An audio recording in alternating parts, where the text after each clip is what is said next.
So I will be exploring a little bit of divorce as well. Hello, friends. We are here to talk about The Real Housewives of Atlanta, season 15, episode 16. It's the finale. The girls are getting up out of here. Basically, it's kind of crazy how we got the best episode at the end, which is strange. And I also feel like the end of last episode for me was really good with the whole Bob thing. I really raved about that, and I just rewatched it, so I'm just currently still living. And now we're on this finale, which I just feel like was the best. Like the tempo was upbeat, like things were happening left, right, and center, and not necessarily everything we needed to see, but and then at the end, I don't know, like the whole Drew and Ralph thing I thought was put together very well. I enjoyed it, but I'm just jumping ahead. But we'll start in the episode. So the first, main thing, picking up from what I was just saying, is the Drew and Ralph thing, right? Like that was kind of the most entertaining part towards the beginning of the episode. They're in the house, and Drew's kind of like downloading him on where she's at with Courtney. And it took me like on my second watch to really realize, like, while she was doing it, I could just tell like there was no energy there from either one of them. It just kind of felt like they were both just kind of there in an obligatory way. Like it already felt like the energy was off between the two of them before this conversation started. But once filming started, it was like, okay, well, we have to chat. So ultimately she's explaining the information about Courtney allegedly calling her the B word, and she shows him the video, and it all felt kind of random, but I get it from like watching other housewives shows. Like typically something will happen in the group and the ladies will go back and discuss it with their partner. In the event that they have one, the partner will give some type of feedback. But Ralph was kind of giving like, I don't really care. Like it almost felt like he was like dumbing it down and like making it plain. Like he didn't really give a damn, just kind of to irritate Drew almost. Like he was in a bad mood. Ralph just seems like when he's in a bad mood, he like one of his favorite things to do is just like be dismissive towards Drew or like get her riled up. So that's kind of what it was feeling like, especially in the scenes where he's like cheesing when she ultimately got upset and stormed out. So it's just like, yeah, like she was explaining what happened with Courtney. He's like, how do you feel about that? And she's like, well, how do you feel about it? Like that's your cousin. And cousin-in-law, as Courtney told us on Speak On It, which is not up anymore.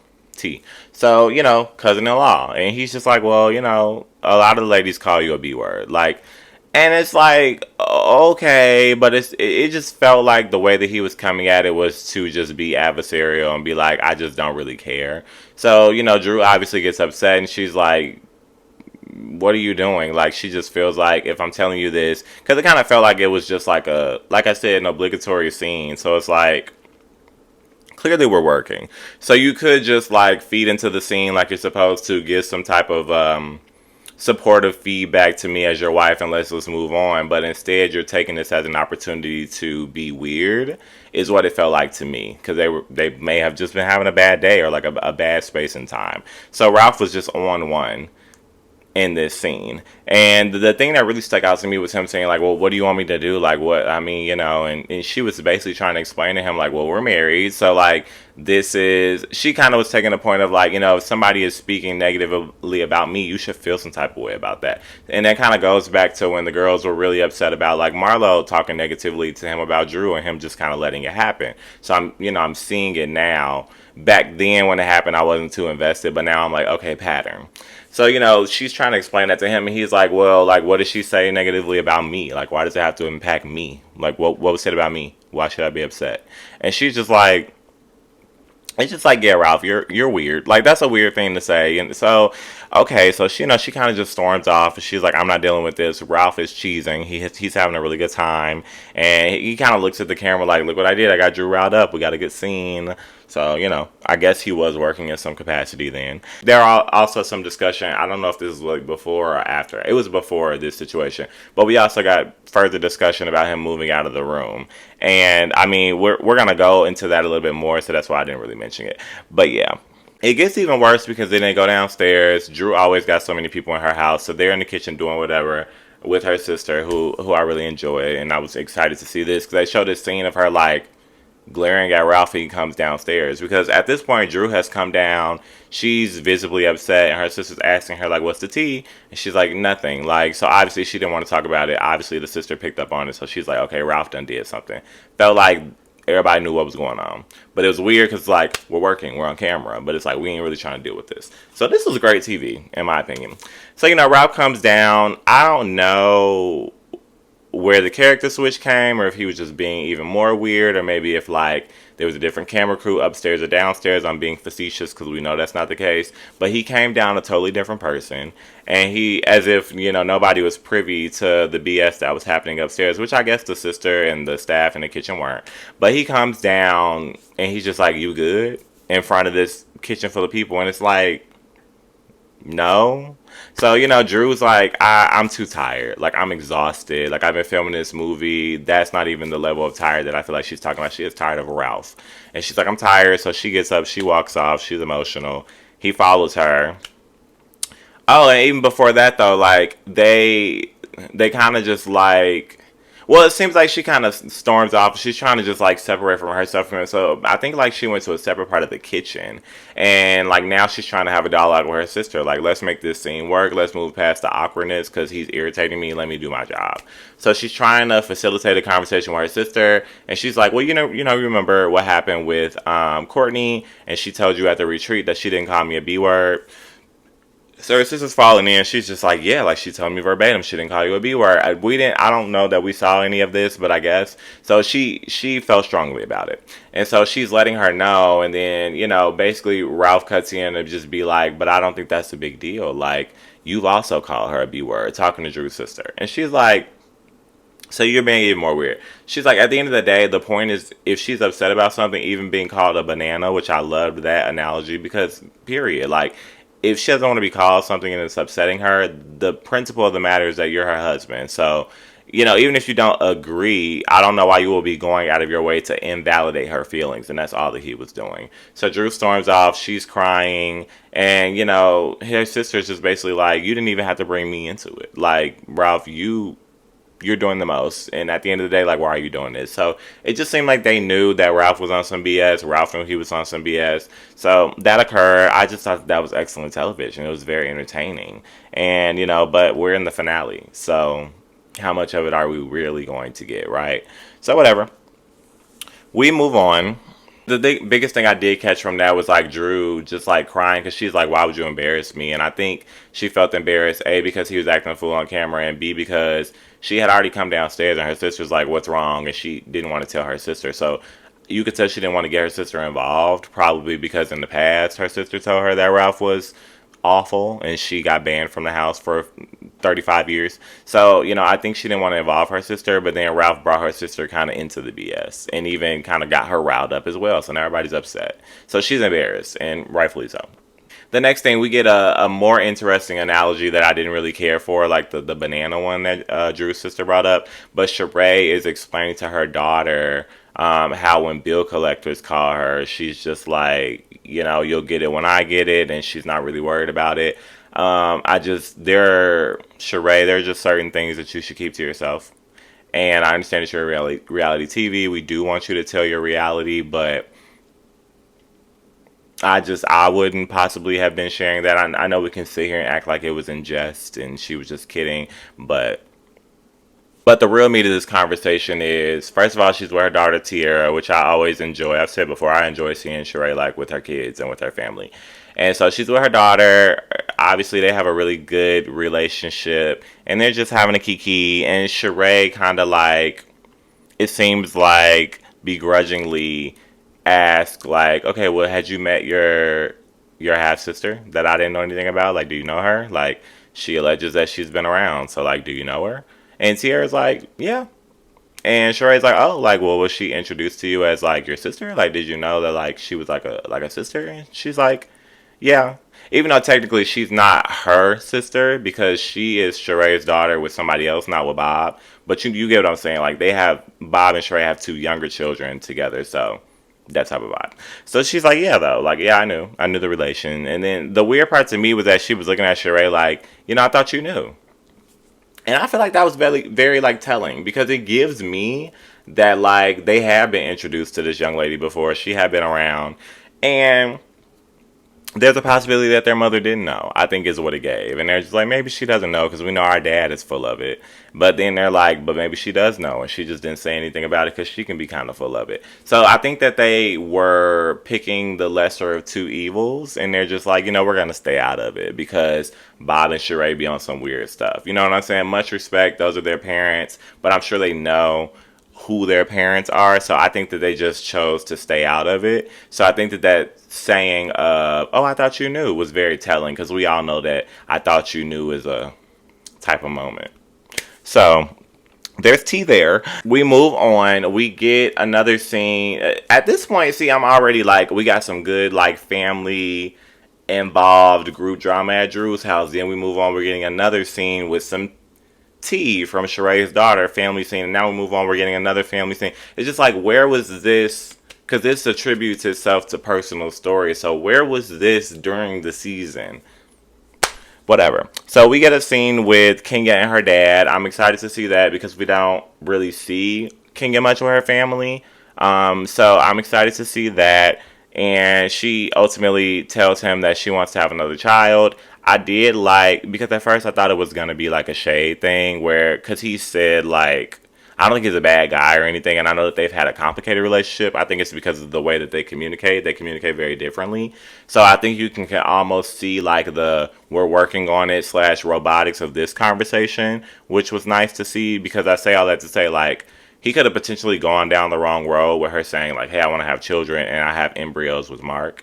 And essentially you could tell he was just concerned. And, when she brought it up initially, he's very much against it, very strongly. And I'm like, ooh, I hope he doesn't say anything crazy. And, I think he even made valid points just basically about her health at the end of the day. It wasn't even any negative thing about the Mark thing, which I liked. And then towards the end, she was educating him and saying, well, I can get a surrogate. And he's like, oh, that's a good idea. So I enjoyed that. That was a good supportive conversation. Like I said, you can see the robotics of it, and Kenya communicating with him a particular way about it, and I think that he was also trying to actively listen and and participate in that conversation in a particular way, because it does seem like they are genuinely working on their relationship. So I enjoyed that. And Brooklyn is cute as hell. We know that. Like, I could literally, like, I just honestly skipped over that because I could talk about that forever. Like, she's so cute, but I mean, I just had to. We move on to Drew and Ralph having this marriage counseling session, something that I feel like could have been out throughout the season. I do understand that Ralph wasn't going, though, so obviously you can't get something that's not occurring, but they could have got them there if they needed to film it. So I just feel like we could have been seeing that. But yeah, so that was interesting as well. Really good TV. Biggest thing to know there, so they circle back around to the like him moving out of the room thing, which I kind of let like fly by me because it just hadn't really developed itself. They just talked about it and moved on. But they're talking about it now, and Ralph is like, Drew is, I almost said genuinely, I don't know, but like she is actually showing some type of like concern for it. I don't, it's Drew, so I'm not sure how much of it was a put on, but she is seemingly concerned. Well, whereas you look next to her, it was given like Mr. and Mrs. Smith. You look next to her and Ralph is like smiling. He's like, I feel great. And he's like, Drew's like, well, I'm devastated. He moved out of the room. Like, the kids are concerned. And he's like, I feel liberated. It's great. It's free over here. I'm enjoying it. And he just digs himself deeper and deeper and deeper into it. Like, he's really trying to rationalize it. And it seems like it is fully rationalized in his own head.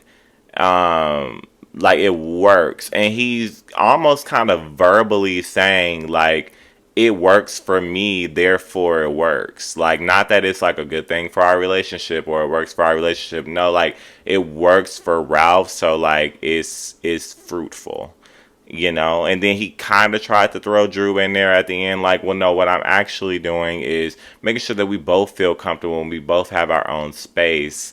And I hate when people do stuff like that because it's like you're at that point you're speaking for Drew. Like, when did Drew say she was not comfortable with you being in the room, right? Like, that's the wrong type of way to include her in on it, right? Like, there's more so of a consideration, and the consideration period is where you would include Drew and say, like, is this a good choice? You don't make the choice and then rationalize it by saying, oh, well, I decided for the both of us that that's how it was going to go. But that's what Ralph was doing. I was honestly waiting for the counselor to just say, like, and I'm joking because I know that they're not supposed to do this, but Ralph, you sound a little bit insane almost. But whatever. He even like is further rational. Like his first rationalization was when they started, and he's like, "But I've been making changes. Like, look at the changes I've made." And we're like, "Oh, great, what changes?" And he's like, "I moved out of the room."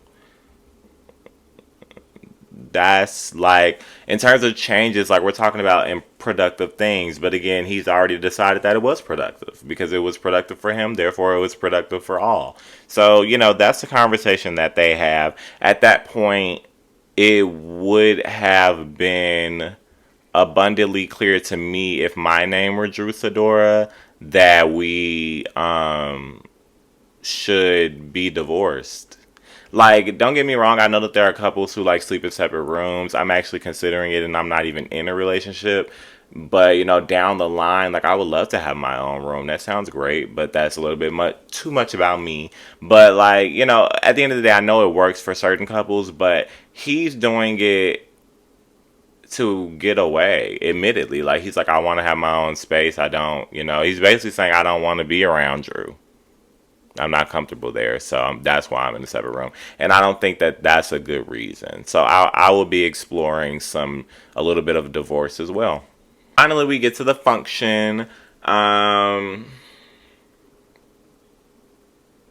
girls are kind of trickling in. Like, they're slowly getting there. It's fun though. I guess I speak on it. Like, I did like that we were having the event again. I love an all cast. I think this is fun though. Like, it's something positive. We get to see Candy's movie is actually coming out, which I actually did end up watching. I think it was legendary that they premiered it on the same day as the finale, so that was super cute. And it was a good movie. If I had to grade the movie, I would give it like a 7 out of 10.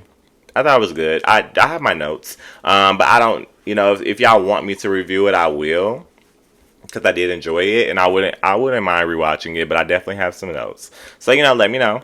Good positive event. I'm glad that they're having it. The girls are in good spirits. Blah blah blah. Whatever. We get to the tea. So Courtney comes in and she's like speaking to everyone, and there's an awkward scene where she attempts to speak to Allison. Allison's like, it's not giving that.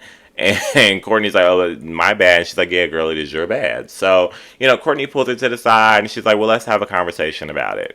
Fine, whatever. Oh, yes. Let me go back and say, though, I do think that it was weird when Ralph and Drew were coming in. They were just so super duper buddy buddy because we literally were coming off of their counseling session where I concluded that they needed a divorce. So everybody else that has eyes and ears and everybody else that watched this should have seen it. So like, it was weird that they were just so super buddy buddy and like, oh, look at this star, like, oh, look at the event, like, oh, we're having so much fun. And it's also ironic because they both like say the same things about each other, because while it's happening, I'm thinking it, and Drew's in her confessional like, some days I just don't know who my husband is. Like, some days he's super cool and some days he's actually Ralph. So, but he also says that about Drew. So it's weird that y'all don't know who each other are, but we don't either. So it makes sense, and I do like to be affirmed. So I'm glad that was acknowledged on the television. But yeah, so we get back to the Allison versus Courtney, which I enjoyed. I really do like Allison. I know I kept saying Drew's sister, but that's because like sometimes I'm talking and things are going so fast. So I have the name here, but I don't know. But it just popped up in my notes, so we had it. So the Allison versus Courtney, and again, Allison is discussing. She breaks it down really nicely, which I enjoy. She's like, at the event, I asked you, did you call my sister the B word? And you told me no, you don't even use that word, blah, blah, blah. But it turns out that you did. And I don't like that people lie. She's, very kind of turned up about it though, and very like, I don't know, like she has a strong stance on it, which is fine. I understand it's her sister, but I think it's weird for us as viewers because we didn't get to see that conversation and we don't really know the extent of their relationship to know if like Courtney's words to her should even hold that much weight. But at the end of the day, I'm not mad at her, but it just kind of was like left field, but it was entertaining. So that's occurring, and basically it this was difficult to follow, but the crux of it is that Courtney was referring to Drew as a B word. But what wasn't made clear, I don't know if y'all saw speak on it because it has since been taken down. We're not going to discuss why because we don't know why, but the girls speculate. But it was taken down. I saw it. I was there. And probably a good idea that it was taken down. But anyway, Courtney basically gave context. Of course, we're going to get context elsewhere that makes, things kind of like color in the blanks that we're not going to get on the show. But it was just weird because for me, it was just totally and completely different from what was happening on the show.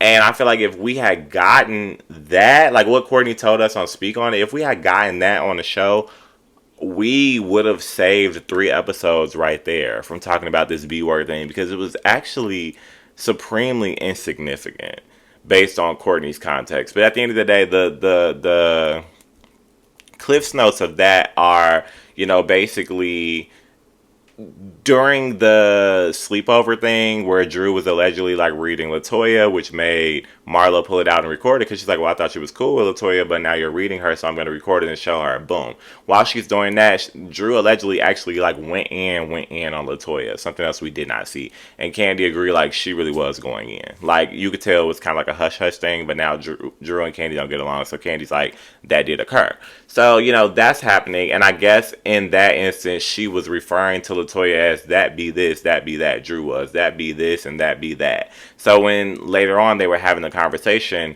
of topic, when Courtney allegedly called her a B word, Courtney alleges that she was mimicking that. Like she was making reference, keyword reference. She was making reference to Drew doing that. So in that moment where you're seeing it and she's saying that be this, that be that, she's mimicking Drew in the act of talking about LaToya. And so that's why when she was admitting to saying it in this conversation with Allison and Drew, she was like, I was making reference. And Drew says, reference to what? And she says, to you. So that's why, and I can understand Drew clicking it together and saying, oh, you admit it. But what actually happened was she was making reference to, like, so maybe the word reference wasn't the right thing. She should have just said mimicking. But her listening to her explain it on Speak On It made more sense. I think maybe she didn't go into detail in the episode either because she alleges that I think she had a conversation with Ralph about it. And so Ralph knew. And then also, I guess, like, she felt like she and Drew were in a really good place at that time. Like, they hadn't had any friction at all. And it wasn't as weird as Drew was kind of, like, narrating it to be in her confessionals. And so she's like, Drew knows for sure that I wasn't calling her the B word. So she's like, she knows, but she dragged it and made it a story. Like, so it seems like Courtney just knew that Drew was carrying on. And so she was just like, girl, whatever. And she didn't really feed too much into it. So I say all that to say, I don't know if any of that made sense, but that's what was said. If the Speak On It ever pops back up, watch it. But that's what she was basically saying. So, from me hearing it, that's just completely different from the narrative that was happening on the show, and it just feels like it did not need to happen is essentially what I'm trying to get out. But whatever, they have that conversation. The revelation here from a show standpoint is that, oh my God, Courtney admitted that she actually did do it, but in retrospect she actually still didn't. And Drew knows that. So that was just and if Drew knows that, I would assume that production knows that because they filmed the show. So they have all of the records. Courtney did say during the conversation, like, well, because Allison was kind of like, advocating for Drew. And Courtney's like, well, you've called her the B word. And Allison immediately clocked that. She's like, girl, you're only saying that because you spoke with Ralph. And Ralph said that. So I'm like, T. I like a girl that keeps her records. So, that was T. But at the end of the day, that storyline never needed to exist. And I do believe that there's something else that they teased all season from the get go, that there was like a Kenya and Sonya back and forth, which completely got cut. So it's just like,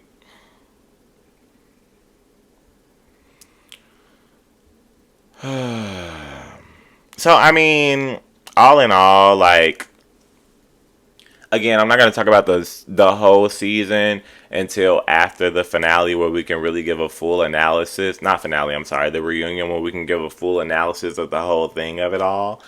But what I will say, which I've alluded to multiple times, is just like, I already said, it's crazy that this episode, the finale, was the best episode all season, and it's crazy how much of the Drew stuff that they drew threw in at the end, which we're going to talk about as well. But it's just crazy how much of the Drew stuff they threw about at the end, when they could have like spread it out throughout the season, and then how much stuff that they talked about that just didn't naturally matter. Like, now I feel like we can really actually see, because at first it felt like speculation. The season was still going. We're like, oh, we're going to see what storylines we see and see what they pay attention to. Now that we've seen all of the episodes, at least besides the reunion, we can clearly see the narratives that they were building and concocting, and the stories that they wanted to make fetch, and the things that they wanted to highlight. Like, even in the montages that they do at the end, like, this is what so and so has done since the season ended. They show like 5 pictures of Marlo and her man, like, on dates and stuff like that, trying to create this thing where it's like, oh, they're a real couple. And even her saying, like, what did she say? You know, there's no other way that he can get better or surprise me unless he proposed. Like, was that scripted? It was like, that's supposed to give us hope, because you, at this point, let's just do a timeline. At this point, we're watching the finale, and this is the BS story that y'all are trying to show us. But about 3 weeks ago, Marlo was on Watch What Happens Live, and has made it clear that, you know, she's still dating dude, but it's not like that. Like, it ain't that. Like, they kick it, they hang, they date, but it ain't like that. So where's the continuity of it all? Where's the realness of it all? Where's the reality TV of it all? Like, it's just so silly. Like, that turned me all the way off. Like, why are we watching a montage of her and his love story, and she's mentioning engagement, and y'all really pushed that story all season for it to just be some dude that's on her roster? And we all know that. Like, it'd be different if we didn't know that. We know that. The background, the records are there. It's all tangible. Like, so that was just so silly. Like, oh my God. That's just one example. So I'm not even going to get too much into it, but that was relevant for this episode, so fine. Look, whatever. We get the montages for the rest of the season. They wait for the montages of Sonya and Drew, obviously. And it was really, I've already said, I really enjoy watching Sonya with her family more than with the group. So I like that they gave her story so much time for multiple reasons. Obviously, for the severity of it, and you know, it was very touching. It's very emotional. So, you know, I'm glad that she got her moment to share that and get that out, and we got to see it, especially her talking about it in so many different perspectives, like having to share that with her son, and how she went through it with her husband, and now we're watching her talk about it with her mother. Like, we got so much depth in it, and I think that that was great storytelling, and showing her reality and where she was at. And, you know, now we get a resolution to it, because, you know, we watched her deal with it. Even it was only one episode, right? Like, it was only a small portion, but we watched her deal with it, and now we know on the other side of things, in present time, she's having another child. You know what I'm saying? Plus the montage that they give us about what she's up to now. So I thought that was good, and it's like, why can't y'all do that during the season? Instead of, you know, purposely concocting stories, which we were blatantly seeing now. So, but, you know, that was good. And then obviously we get everything about Drew and the tie thing. When they do it in these forms, again, I know that filming was already wrapped. They made that very clear with the timestamps, but we already knew that. We know that filming was wrapped prior to the divorce being filed, and the tie and Drew T coming out. And we know that cameras were ultimately picked back up in order to cover something, right? But it felt like they did it in a way where it was just like, oh, on the back end of things, right? Like, sent it in an email, like, this happened meanwhile, but, you know, we're not going to cover it, obviously, because the season's over. if they were going to do it like that, I don't think that it should have been hyped up so much in the season, right? Like, I think they should have just done it. They kind of made this season feel like it was going to be so centered around, like, even like watching the previews and the trailers and stuff, it made it almost seem centered around Drew and Ralph in a way, and it completely was not. It completely was not. And that was one of the more, I would have to say, compelling stories, because it feels like it's the most authentic, right? Like, she's sitting there giving these confessionals after filming has already wrapped, just so we can cover it and see where she's at 5 days post filing divorce, and the Mimi tea drops with the, Mimi Faust and Ty, like that tea drops. So that's the most authentic stuff that's occurring, right? And other than that, like throughout the season, we were like doing these very forced, kind of half-ass stories about nothing. So that was disappointing. But all in all, I mean, I said to say like the after montage stuff of like Sonya and Drew was like kind of the best storytelling that's been done all season. So, we are there. I mean, I don't have any other notes. I wish that Speak On It was still available for people to see. I feel like there was a lot of tea there from Courtney.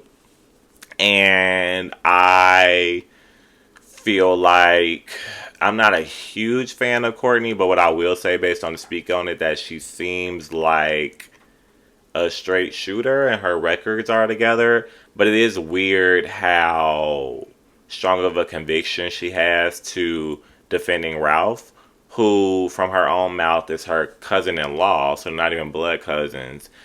And, you know, DJ Richie Sky said it. He's like, they kind of gave him kissing cousins. So shout out to him, because, I mean, it's just weird. You know what I'm saying? Like, y'all don't even really know each other like that, but she's very in it. But I don't mind, because we're getting the mess. So, that's that. It's interesting. And if anybody doesn't get to see the Speak On It, I'm sure the people from the cast will, because she also had a lot to say about Kenya, and she didn't get too much into Mayetta, but maybe a little bit. And so I will be happy to see their response to it on the reunion. Or we'll see how well the reunion is produced, and how well, because there's kind of stories within reunions too, and narratives that they can piece together there too. So we'll see if those feel super forced. And we'll see if we get a whole section about asking Marlo about a man that she's not even really dating. And Sheree. So, see you guys there.